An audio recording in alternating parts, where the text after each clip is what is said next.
Halo everyone, welcome back to my YouTube channel with me Dev. Dan pada video kali ini saya akan share ke kalian bagaimana cara untuk mereset PC atau laptop. Oke, dan kita lanjut saja ke tutorial. Untuk melakukan reset sebetulnya ada dua cara mudah. Yang pertama, kalian perlu menuju ke fitur setting pada Windows. Dan jika sudah kebuka, kita perlu menuju ke sistem update and security.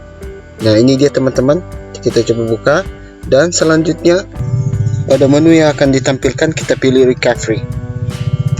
Perlu diketahui bahwa proses yang kita akan lakukan akan memakan waktu yang cukup panjang, jadi pastikan teman-teman bahwa laptop kalian terhubung dengan pengisi daya.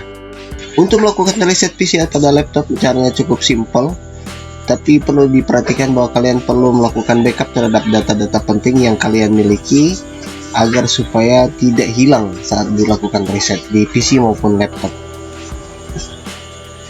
Untuk cara selanjutnya, kalian langsung restart saja komputernya sambil menekan tahan tombol shift pada keyboard dan biarkan prosesnya berlangsung hingga muncul notifikasi memulai reset pada desktop komputer Anda.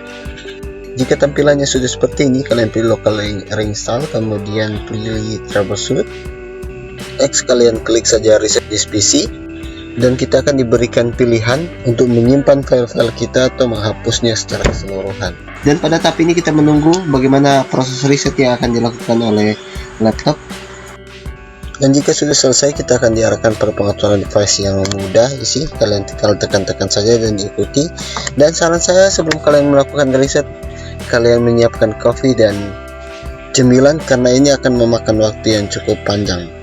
Dan ini dia, laptopnya sudah jadi, sudah kembali ke pengaturan pabrikan seperti baru dibeli. Oke, itu saja video dari saya dan semoga bermanfaat. Jika teman-teman suka, bisa menekan like dan subscribe ke channel saya. Dan sampai jumpa pada video-video tutorial berikutnya. Terima kasih, bye.